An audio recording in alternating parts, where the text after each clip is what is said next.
Hey everybody, Eric Hayden here in the garden today. Turns out to be a pretty nice day. We had some early morning showers and thunderstorms, and then so far, pretty nice day. We're anticipating temperatures into the 70s.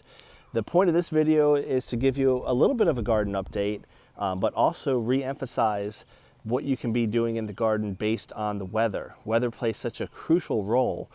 One thing we did last night with the anticipation of some rain last night and again today, we put down a little urea. It's 46% nitrogen, 4600, very, very hot.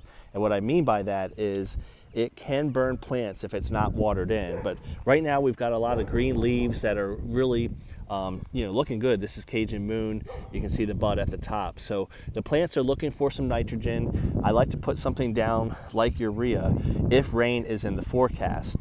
Just to ensure that we're not burning the plants, I've got a rain gauge. We had about 0.2 of an inch of rain last night and only about 1/10, just under that, this morning. So in total, only about 1/4 of an inch of rain. That's not a ton of rainfall. So what I did is I've watered it in by hand, and I'm probably going to turn on the drip irrigation again today just to make sure it's watered in nicely.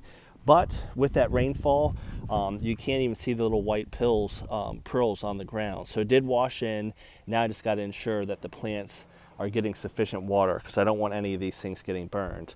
So that's one way you can use the weather forecast. Again, if you're anticipating some rain, that will determine what you put down as fertilization. You might not want to do something like Miracle-Gro because that will tend to wash away. If you put down something that can be hot, like urea, and when I mean hot, I mean it could burn the plants if they don't get water. You want to water it in or do it before a good soaking rain. You can see tremendous growth on the roses. That will continue here with the rain we've had, but also adding some of that fertilization. So when it rains, that can determine what you put down in terms of fertilizer and when you spray, but also what you do in the garden itself. I did put down a pre-emergent, and I have put down mulch. You can see this, and despite that, we still have a few weeds popping up in the garden. And you might say, well, I didn't think you were supposed to have that. Pre-emergent only keeps the weeds from being abundant and all over the place. So through the next couple weeks, I'm still going to have some weeds popping up in the garden, and the best thing to do is to pull them out, especially early. And Marvin is a fellow Rosarian out in the Fayetteville Rose Society.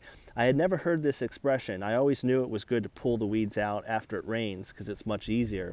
But he has an expression that he mentioned on his Facebook page to pull them out after a rain and hoe the weeds when it's been dry. And the reason you want to pull it out when it's been wet is you can try, I didn't do a good job there, but you can try to get the whole root and the weed itself out. But you can see how easily those come out. And if you want, you can dig down a little bit to ensure that you get more of the root itself. I'm doing a terrible job there, but holding the camera with one hand. So bottom line, if you've just had a rain, it's a pretty good time. You can see there's just a couple weeds in the garden to yank those out before they get much bigger.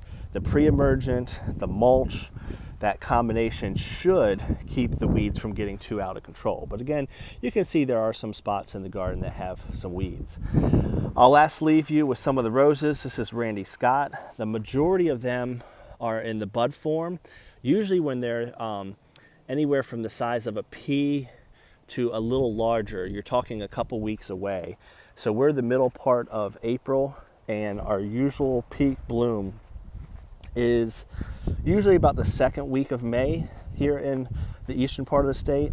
We're a little bit slower because we're down by the ocean, which actually keeps us cooler. A lot of those days that folks are 80 to 85 inland, we are only in the low 70s. We do have our first official bloom in the garden. This is Dublin Bay. It's a climber. It is known for disease resistance. So you can see these beautiful green leaves. It's about 6 feet tall now, but it's supposed to get 8 to 10 feet. So I'm hoping this year it will cover that trellis. And the reason why this rose is blooming where others are not, it's all about petal count. This only has a small amount of petals, so it opens quicker. So roses like these climbers, some old garden roses that might not have as many, knockout, those types of plants. The fewer petals you have, the more likely it is to open quicker in your garden. So those will be your first types of blooms, your single flowers and things like that. And you can see there's more coming. I've got a nice bud that's cracking here on that. As far as some other plants go, these are the Encore azaleas I've mentioned. We did a video on those. They're supposed to bloom spring, summer, and fall. So I'm really looking forward to seeing those as we get into the summer months and see how they do. So that's it in the garden. Just wanted to show you how things were looking. We had rain, so we put down some urea to get these leaves really going. And then the other part of the video was talking about after a recent rain, get on those weeds quickly. Not only are they easier to pull up, then you won't let them get too far ahead of yourself in terms of any concerns. Notice how all the leaves look the same except this one.